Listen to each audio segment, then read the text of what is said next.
All right, and welcome back to another edition of Intimate Ghetto Sessions. I'm here with my man. Jesse Almeida. You tell me where you from? I'm from Gilbert, Arizona. Okay. You been in Arizona your whole life? Yes, sir. Okay. I'm a native here. Okay. Yes, You been locked up before? Yes, sir. I did here in Arizona. I did about, I think, 6.5 years. I made it everything from minimum to maximum security. Been in and out for a good chunk of my life. Well, not good chunk, but for the most part, mixed up in the game most of my life. Okay. So, like for me, on that take, gangsters don't care about their kids. I think it's wrong, because if anything, I think that's all we care about is our kids.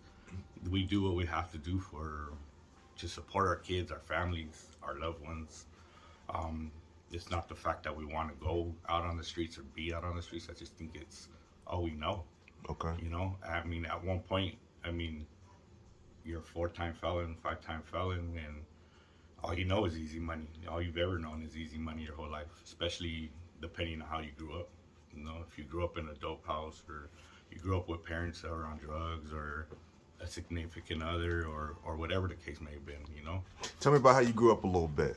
So me, I grew up in a small town, big family. I have 8 aunts and 4 uncles, so that's 12 kids, including my mother. Well, growing up, it was just crazy because our whole town was just slow. But it started off with mom's, I guess, going through a breakup and stuff. But anyways, long story short, she got hooked on meth, and my house turned into a party house, and I just grew up quick in the dope game, and I got hooked myself. All I ever knew was lying, cheating, deceiving growing up. You know, it's all I ever seen in my house. But at the end of the day, I mean, it teaches you some shit. It teaches you how to either be a gangster or how to not be a gangster, you know? It's either gonna make you or break you. And for me, it wasn't definitely not gonna let it break me. I feel that. So I did what I had to, you know. There's a lot of shit that I'm not proud of, but I mean, it comes with the territory, it comes with the life. What ultimately led you to prison? So being a gangster, I was out here wilding out. Thought the world was gonna end when me and the mother of my kids ended up separating, and started doing dope heavily every day almost. But I was a functioning meth head. I went to work, came back. Wasn't the right person in the right head. I guess state of mind, I guess you could say. But yeah, I just wilded out, and I got in a shootout. I went to prison for guns. I got my first case when I was 21. And at this time, so picture this. The mother of my kids is 19 with 3 kids. I'm 21 with 3 kids. I had a kid every year from 99 to 2001. And I did anything and everything for them kids. Yeah, it wasn't, I tried to change. I was trying to figure out the best way, I guess, I could support my kids. But I worked, but I did have a habit. And I was still trying to be a gangster, but be a parent at the same time. But it's hard, and you can't do it like that. Either you're gonna be straight and narrow, or you're gonna be in the game. There's no half in and half out. I mean, don't get me wrong. There's some people that could probably pull it off, but I wasn't one of them. So behind the wall, what is the mentality of a man locked up to care about his family? What is that like? See, that's kind of hard, because when you're in prison, it's like you have to separate yourself from the outside world. Okay. You know, at what point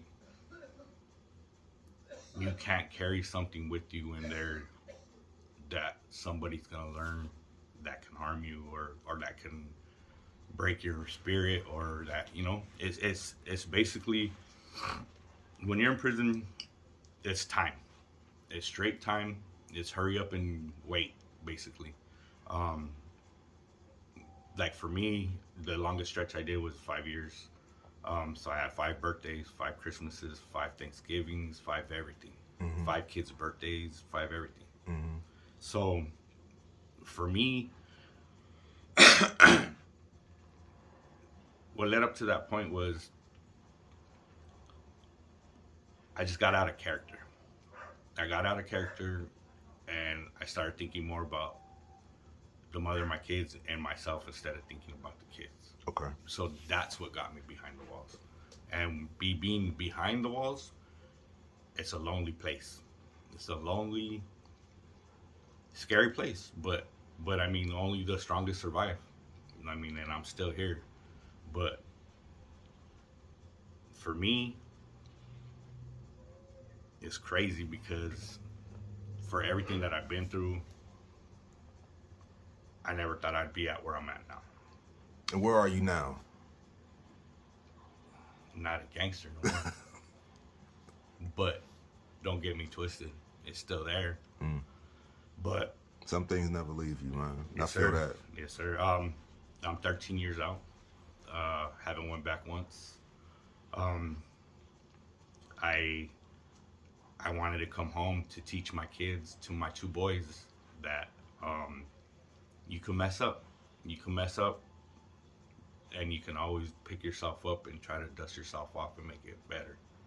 And for me, I'm a 4-time felon. I had to pick myself up off the ground, out the gutter, out the probably the most darkest place you can be. I had to pull myself out. And I guess this is what you get. Hey. So I mean, for me, it's been a roller coaster. You know, like I said, when I said I'm not a gangster no more, I more mean like not in that lifestyle no more. That's not me no more. I found a better life. It just costed me a lot to find this life, you know, and so much regret and pain, I guess, you know. What would you say was the biggest price you had to pay? My daughter. Yeah. So, being behind the bars. One person, any person, I don't care who you are. I don't care how big and bad you are. Any person that loves their kids or their loved ones. Our worst fear in there is something happening while we're gone, or while you're behind bars. Well, for me, mine came true. Mine came true June 18, 2009. A little girl beaten, raped, and brutally murdered. Her family for 4 years left grieving, wondering if and when her killer would face justice. Well, tonight their questions are answered. Maggie Vespas joins us now with the story. Maggie? Stella, Loretto Kyle Alegria changed that Ajo family's lives forever, and today, 4 years later, he learned his fate. And the family of 7-year-old Rhea Almeida vowed to move forward and spoke exclusively to Not On Your Side. They think of him as the monster who stole their little girl. Anything that you would want to say to him or at all? No. Back in 2009, Loretto Kyle Alegria kidnapped, raped, and fatally stabbed 7-year-old Rhea Almeida. She was on a play date with Alegria's little brother. Tonight, Rhea's mother will never have to see that monster again. It doesn't bring Rhea back, but it helps this part. It helps us to move on. Today, a Pima County judge sentenced Alegria to life in prison without parole, plus 2 consecutive sentences, totaling 52 years. They brought everything to justice, and it's exactly what we hoped for. Our cameras were not allowed inside that courtroom. In impact statements, Rhea's parents said the day she died, quote, was the worst day of their lives. Her father talked of his pain, knowing he will, quote, never see Rhea in her prom dress or meet her date, never walk her down the aisle. We have to find a new normal. We have to move on. But we always remember Rhea, and we think about her every day. Now, there have been questions throughout these proceedings about Alegria's competency. In the end, his mental health seemed to play a significant role in a jury's decision to spare him from the death penalty. Live in the newsroom, I'm Maggie Vesbach. KGUN 9 on your side. Thanks, Maggie. I was in prison another day, working out. I knew Father's Day was 3 days away. I was working out that day. I took a shower. It was the end of the day. They were locking us down. I was on a 3 yards, medium security, Tucson, Santa Rita, if anybody knows. They were locking us down, and I had a TV. I had my Sally. My Sally's an 18-year-old youngster, and he was watching TV when I came in. I got out the shower, came in. I was getting ready to make food and lay down, and news was just popping. So, and in there you have to have an earbud to listen to TV. So finally, I picked up the earbud and I'm just doing my thing, and then all I know is I hear a little girl was found murdered or found dead in a wash behind behind this house. So, and then it said the 500 block west of Ajo, and my kids grew up in Ajo. My kids, that's where they were living at. What's Ajo? Ajo, Arizona is a little town. If you've ever been to Rocky Point, Mexico, you have to go through this town. It's a little mining camp town, like a little town, but it's right outside the reservation, right outside Mexico, like the borderline. My kids are half Native American, just so you know. And Ajo is just, like I said, a small mining town. But my daughter and my 3 kids went to school there. They grew up there. My 2 boys graduated, but my little girl was the first murder ever in Ajo, Arizona. She went to go play with a mutual friend of my 3 kids, and the mother of my kids didn't know that the parent and the little boy were out of town. The only one home that was the oldest brother that was 19. So my daughter went over there like a normal day, and just to go see if the little boy was home, to see if he could play. But the mother of my kids told her to bring him back over there to their house. Well, long story short, she knocked on the door. He ended up kidnapping her. He raped her, then he beat her, then he stabbed her to death. And then he dumped her body in the wash behind his house.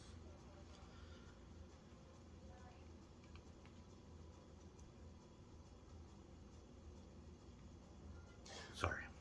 You're good, man. You're good. So for me,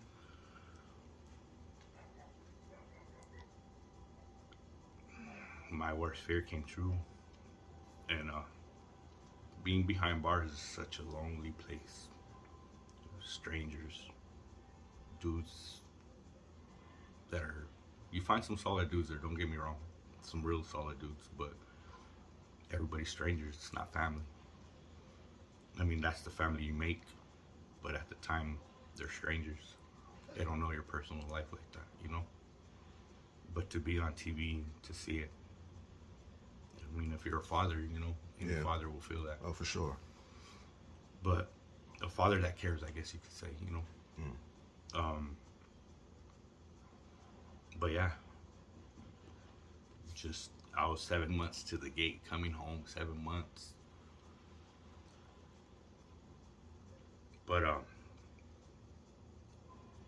from there, I just did what I had to make sure the situation was going to get contained or be dealt with, I guess you could say. Mm-hmm. So that costed me a little time. I ended up doing another year. I got STG'd. I got maxed out. Ended up hitting 5.5. They gave me an override to this place called Buckeye Murder Mori. Say it again. Buckeye, Lewis. Mm-hmm. The unit was Murder Mori, or Mori unit, but we called it Murder Mori. Okay. Because fools are getting murked left and right there. Yeah. Yeah. Nothing that you would see on the TV, they don't tell you certain shit. But long story short, I got there, did my time. I ended up doing another year there. got in a riot, got stabbed 3 times in the riot. Crazy shit that I seen on TV that I never thought I'd ever see in my life, but here I am, I was living it. So it's a trip because unless you've been in the pen or you've been on those higher yards, you would never think what's on the movies is real, except for maybe the raping part. That's not in that situation no more. So everything else but that you see on movies, I mean, it gets real like that in there. So, but for me, once I got out, I had a lot of good.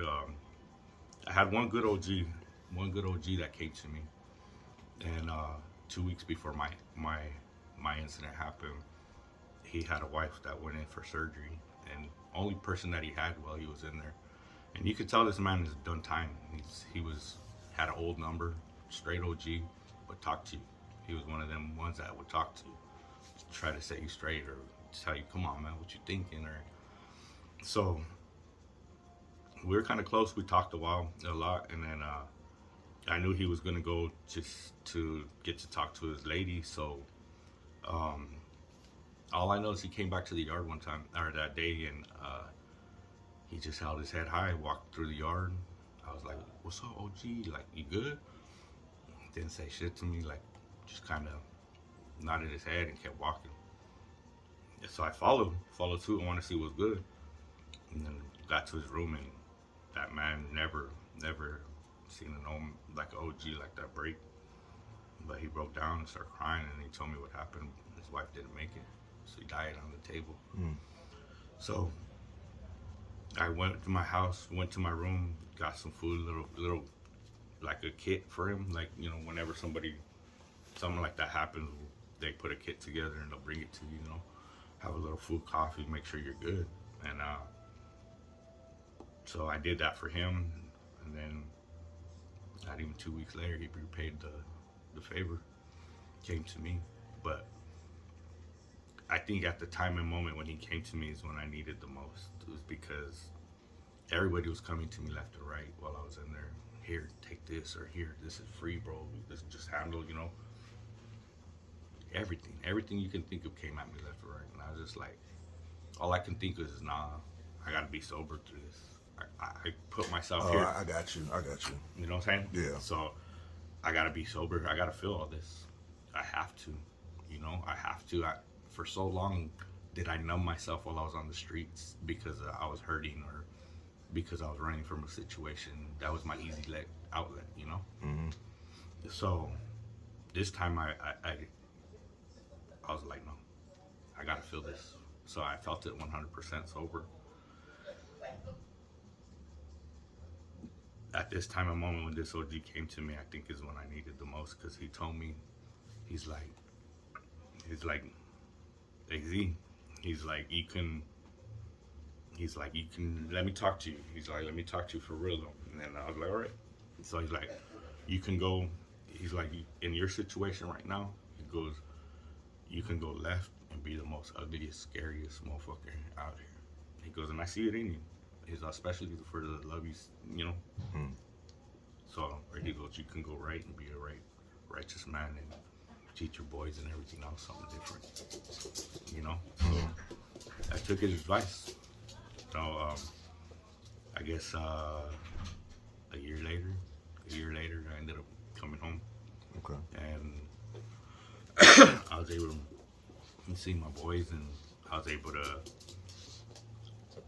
just start living, man, you know. And lost, you know, because of the situation. Dude pleaded insanity, so they gave him 4 years. Or, well, he pleaded insanity for 4 years, I'm sorry. So, well, I got out in 2011. This happened in 9. I got out the beginning of 11. We didn't go to trial until 13 because they finally found him competent to stand trial. So, but when I got out, I only knew a little bit, and then they finally found him competent to stand trial. And then we went to court, or we went to trial in 13. And then, so they gave him natural life because they caught him the next day. Just so you guys know, they caught him the next day. So it just, I guess that's where it comes in on knowing, I guess, finding everything out, I guess, you know, because when we went to court, I mean, I only knew what they were telling me on the news. When I got out, I asked the mother of my kids some stuff. They told me a little more. They filled me in a little more, but for the most part, I was blind. Okay. I didn't know exactly everything that went on until I went to the courts and heard it for myself, you know. So I guess I couldn't wish this on my worst enemy, bro. Like, not the helplessness being behind bars while it happened, not knowing those would've, should've, and could've that would kill you. You know, like, if I was out, it was 3 days before Father's Day, how would I not know if she would've been with me that weekend? Or little things, you know, just little things like that, you know, like, I can, you know, and then I can only imagine what the mother of my kids, you know, were going through, and with my boys, you know, like, just not being there for them, not being there at the time and moment when they needed me. You know, I was out there trying to be a big bad gangster, you know, trying to make a name for myself, so you know, either they feared me or they respected me. So either way, you weren't gonna fuck with my family. But what I came to learn is that you're only perceived as far as you go. So, like, for me, my reputation, I grew up in Gilbert. Anybody, you go to Gilbert, they can all tell you who I am. There's certain parts of Mesa where everybody knows who I am. So your reputation only goes as far as you do, I guess you could say. So nobody knew me in Ajo. They don't know what kind of a man I was. They didn't know, you know, I was a fool, running, gunning fool, you know. But at the same time, it's like, I guess after everything, being that gangster didn't save my kids. It didn't save my daughter, I should say. Being that gangster that loves kids, that loves his kids, my other kids as well. I felt like I did it all for nothing at the end of the day. Now that I'm in the place I'm in now, I struggle so much not knowing, because at the time I didn't know the feelings I was going through. Luckily, I met a beautiful, wonderful person. What do you mean by the feelings you were going through? Like, I didn't know what grief was. Okay. I didn't know there were so many different degrees of grief. I didn't know the pains, the heaviness, the burdens, the guilt. I didn't know none of that. I just thought it was normal. I thought that's what we went through when we were younger. You know, being in the hood, growing up in a spot, dope house, and just feelings that I never even knew that I had. You know. And I met my wife, my beautiful wife, and sadly to say, she endured the same kind of pain I did. And sadly to say that I found her oldest son, and the living room passed away, and she had to go through the same pain that I went through. You know, and for me to watch somebody you love so much go through the same thing you went through is unbearable. Unbearable, makes you feel helpless again. So I guess that's why I'm out here trying to be different. I just try to be different, tell my story, to make sure I keep my daughter's name alive. Rhea Almeida is my daughter's name, and just trying to keep it alive, trying to let her know that she's made a change in so many different, she's touched so many lives and changed so many people's lives and stuff like that, including mine. I guess that's why I'm trying so hard to be a better person, not only for myself, but for my children. You know, I know they're older now. They're 24 and 23, and me, I would have been 21, and it's just crazy. It's crazy to me. It's crazy to me. You know, I never thought be in such a good place, you know. I mean, I'm doing great now. I have a great job. I have a truck. I never thought I'd have a truck. I'm married. Never thought I'd have a wife that would put up with my shit. Because I'm crazy, you know. She just matched my crazy, so she's wonderful. With you losing your daughter and your wife losing her son, do you feel like that brought y'all closer together? Oh yeah. Yeah, she's my rib. She's my rib. She's my other half. She's my soulmate. Like, she's everything I could ask for. I might be the ugly from the inside out and live that, but she's the beautiful that you see in people, that you want to be in somebody, you know what I'm saying? When you meet my wife, she has that, like, you just want to do better, just by, you know. She has that kind of personality and that kind of she's hood too. She's hood too. I guess that's why I'm trying to say is that, you know, she's had it rough as well as I did, and to meet my other half, to meet my other crazy is cool. I hands down, bro, hands down. You guys will know when you find your other half, because you don't see nothing else, you don't hear nothing else, all you know is you just want to get home and be happy. That's your sanctuary, you know. So yeah, just yeah, it definitely and that's the scary part, is because when there's a relationship with so much grief, it usually doesn't survive. And for me and her, I couldn't see my life without her right now, you know what I'm saying? So, like, there's different perspectives. I guess you just have to be more open-minded sometimes when it comes. Like, for me doing a whole 360, not out here running, banging, not out here trying to tote a pistol no more, not trying to do the most like I used to. Fuck, bro, it's a fucking trip. Like I can go back 15 years in my head, 10 years, I mean, maybe 15, 20 years back, and never would I picture myself where I'm at now. Trying to do a job with benefits and trying to be courteous, being customer service at that. Come on, man, look at me. I'm a short-tempered motherfucker, dog, like, real deal, but I guess it's just wanting to do better, wanting to show my kids, you know, show my kids that you can be the fuck up. You can fuck up many times as you need to get that right, you know, to get it right. There ain't nothing wrong with failure, man. Yeah. You just gotta learn from it. You just gotta learn how to pick yourself up each time, you know, and progress on everything.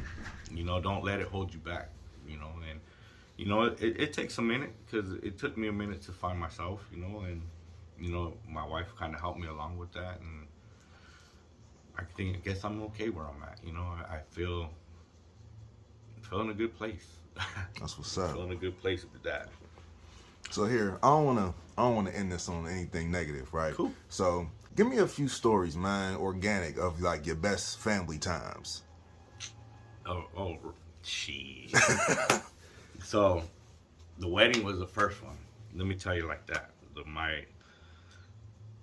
Like I said, I never thought I'd get married. And I've been married now a little more than 2.5 years, you know, and the wedding was great. Nerve-wracking. It was during the COVID era, so it was crazy. It was cool. I got my best friend, my brother, his name's Junior. Like my big bro. He's grown up. I grown up with him. He's my cousin, but he's like my big bro. And then Mikey's my best friend since I was like kindergarten, bro. He'll tell you the stories of me growing up. Like I guess there's one story that he likes to tell about kindergarten. So I was a crybaby. Like I was real stuck with my grandfather. So when they bring me to school, I used to throw a fit, you know. So they used to try to calm me down when they bring me to class and shit. So I guess he remembers because he's sitting next to me. They had brought me crayons because I was crying in the middle of class. They were trying to teach class. you know, I was just throwing a fit, and he said that I grabbed the crayons and I threw them at the teacher. And then, you know, back in the day, they had those big ass red pin, number 2 pins, like they were like fat ass pins back in the day. So I guess I had took it, and the lady was trying to hold me down because I was trying to get up to the like run out the classroom. And my best friend said I stabbed her in the fucking hand. Say it again? He said that I stabbed her in the hand with the pencil. Damn. Just so I could get up and run out to my grandfather. So that was just funny shit, because I know he likes to tell that story. So if you ever get to see him or meet him, you'll hear that story. Okay. But yeah, like, and then like just my wife, like, I love being around them too. The thing I like about it is because everybody laughs. We joke around in this house, you know. We're all smart asses in here. But it's just cool because when we cook, like, my wife will cook dinner, we'll try to eat together sometimes. But it's cool, man. Just like I was saying, the wedding night though was, we had it in the backyard, with reception in the backyard, and right here. Yeah, right here in the backyard. So it was cool, man. We got to have all the kids in our wedding. We had our close people to us, you know, our close circle was in the wedding. So it was cool, man. We got married through a Christian church right here behind Joe's Barbecue. Okay. So there's a little church there downtown Gilbert behind Joe's Barbecue. We did it in my hood. So that church too is so we had a lot of tragedy in the family. So like, I buried my grandfather there, I buried grandmother there, and then my mom passed away in a car accident in 2016. So we ended up burying her there, or not burying her, but going through the church there for her services. So when I went to the church, they had asked me, well, you know, why'd you come to us? So like, you guys been in my family this whole, you know, since forever, you know, that's all I've ever known. My grandfather played in the band when I was young, and all the way up until he passed away. And then my grandmother went all the way till she passed away. And, you know, that's all we ever known was that church, you know. Mm-hmm. So I just told him, you know, there was so much stuff that happened with the family that wasn't on a happy note.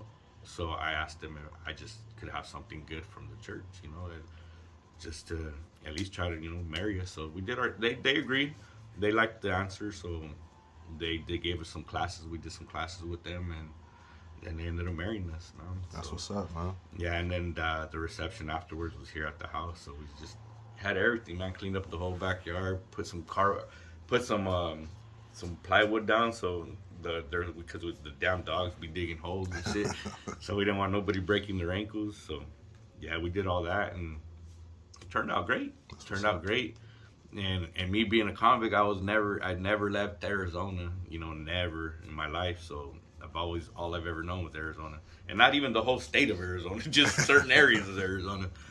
So for me, like, when we got married, and then for our honeymoon, we went to Vegas. So first time I ever left Arizona was in Vegas. Went to Vegas. So yeah, like, hey, Vegas ain't bad. Yeah. And it was pretty cool because during the COVID era, well, they say it's packed as shit, but when we went during the COVID era, it wasn't packed. Not even bad. Yeah. It was pretty cool to walk. You know, like, we walked the whole strip up and down. It was cool. It was cool, man. It was real, like, something I guess you could say for somebody like me would dream of. You know what I'm saying? Like, like, for me, that was just cool. Like, being able to be with my best friend at the time, I guess you could say. You know, she was my rib. You know, to be able to spend, that quality time and be at a place for the first time in my life, and just to be in Oz and oohs, like, what the fuck is this shit? It's totally different out there. I mean, don't get me wrong, it's cool shit. My little brother lives there, so hopefully I get to go again here soon. Yeah, it's beautiful at night, man. You guys go on the Ferris wheel? No, we were going to, but we ended up, I think we ended up going down to, what's that little street called they have over there? That other street, where they have all the, like, zip lining and all that stuff down. It's like what, like the old Las Vegas Strip? Yeah, so we went there. We had fun, man. We ended up just getting fucked up. We did the first night we got there, bro. It was what set the tone. So we got there that night. We left on a Sunday, so we got on the airplane. We got over there Sunday night, and then checked in the room. I had to stop by the dispo, so I grabbed my shit, and then we went walking to the Excalibur because we were staying at New York. Okay. So we went across the way while I was smoking, and my wife, we was just like, let's go look around. So we was in sweats and everything, bro. Just went walking, you know, smoking, and then we got there, and we sat down on the Wheel of Fortune slots. Okay. This girl, she just started hitting, bro, hitting. We started off with $5, and then I threw another 10 in. So we're like $15, bro. No bullshit, $15. She started hitting, boom, boom. Shit, bro. By an hour later, she was up at $800. Damn. So I was like, off of the Wheel of Fortune machine? Yes. Really? Yes. That's crazy. So like it went from, we had put $15 in, she got all the way up. I think like it was like $780, $790, and then we were just fucking having fun. We started drinking, but next thing you know, bro, for real, it was like I was just like, fuck it. We kept going. We ended up putting it all back in them. Long story short, we ended up putting it all back in. But I mean, it was fun, bro. So that shit right there, that'll stick with me forever. See? You know what I'm saying? Like that was cool. I never experienced nothing like that. That's what's up. Yeah. Just ready for some new experiences as well, you know? So, last question I'm going to ask you, man. Where do you see your future from this? I know you got a bucket list. What's the next thing you really want to check off? I kind of want to be, I want to kind of be where you're at. Like, I want to get my CD out. I want to be able to, so my wife has a career, you know what I'm saying? And I just want to be able to take care of her. You know, I want to catch up to her. I want to be able to be the man of the house. I know I'm the man of the house now, but I want to be the real man of the house. Okay. Be able to take care of her. Be like, you don't need to go to work. I got you. You know what I'm saying? So you got the muscle, now you want to be financial. Yes, sir. I feel yes, it. Sir. I feel yes, it. Sir. So like real shit, like I know I got the muscle ready. So my goal is to perfect that now, to make it into, put that little twist on it for me now. You know what I'm saying? Like, I've been out here 13 years. What is it for right now? You know what I'm saying? That's the way I'm looking at it. It's like, where are you going to go from here? You know? So I've accomplished finding a great woman. The little knickknacks like the truck, house, you know, finally starting to be able to say, I got this in my life. At 43 years old, I've finally accomplished something that I never thought I would. I never thought in my future that I would be this kind of man in a place like this with a great woman like that. All I ever thought in my future was toting a pistol, slanging some dope, getting quick money, clothes, education for the kids, like put money aside for them. But that's all I was really for, though, if I really think about it. Like, my goal when I went to prison, I guess, was trying to find somebody I can connect with and trying to do moves because I didn't want my kids to struggle. You know what I'm saying? But even though I had the right intentions, I just don't think it was the right path for me, you know? So I think the path I'm on now, it's a much better path than I can ever wish for, you know what I'm saying? I mean, nobody ever wants to wish that you're going down a fucked up path, you know, but it's just more, I guess, I just want to be happy now, bro. At the end of the day, I just want to be happy, and I want to be able to take care of the one that makes me happy, and I'm not going to stop. I'm not going to stop until I get there, or at least till I get close, or until they take me out this motherfucker. But that's my goal. That's my goal, and I know I'm going to accomplish it. I know I kind of step back away because right now I'm trying to get my CD out, trying to perfect this shit, you know, trying to get out there, you know, like I got goals. I want to be able to have another house. I want to be able to get my toys side by sides and toy haulers, and I want to make sure all our kids are good, and mine and my wife's kids are good, you know, like make sure that they all have what they need, and that's it, man. That's it. Just want the best for our kids. That's everything I'm doing it for. Everything right now, I'm doing everything for it is our kids, no matter how old they are. No matter how. We got a 26-year-old, one 24-year-old, 23-year-old, two 20-year-olds, and 12-year-old in the house. Okay. So, like, that's our family. That's everything we're doing it for. Well, I'll be honest with you right now, man. This is a nice ass house. Appreciate it. Wherever you're trying to go, it's looking good right now. It's looking real good right now. Thank you. As far as the CDL, bro, you got it. If you want it, you can go get it. Yeah. I got mine. You can get yours. I know. I just gotta keep willing it. You know what I'm saying? Yeah. Like, I guess I just get intimidated. You know, being that much power. You know what I'm saying? And knowing that I could hurt somebody with driving that bitch. You know what I'm saying? If I don't do the right stuff or act a certain way. You know what I'm saying? Or be in the right state of mind. I guess is what I'm trying to say. So, but yeah. Make it normal. Normal. You know what I'm saying? This is just what I do. Think too much about it, that's when you start making mistakes. But I got to the point where, like, you see me driving, the whole truck is an extension of me. Yeah, I'm getting that now. I'm trying to get it down more too, like just being more comfortable maneuvering stuff. And hey, I see you, man. You in the yard backing it up. You better than me. I'll give you that. Yeah, it's just all that landscaping stuff I used to do, bro. Like driving trailers and trucks and I mean, they're not as big, but I mean, they're still trailers, so you just got to know which way to turn the wheels and shit. Yeah, it's the same thing. Yeah. Real shit, it's the same thing, man. But hey, man, I'm gonna end it right there, man. This is great, man. I appreciate this, man. Hey, I've been thinking about this for a long time. I've been thinking about this for a long time. I'm glad I made it happen. I'm glad you agreed to. Hey, I appreciate that, my dude, man. Thank you. So again, this is Intimate Ghetto Sessions number 5, man. This is Jesse, aka AZ, homie. Thank y'all for watching. I appreciate it, man. Y'all have a good night, man. Thank you.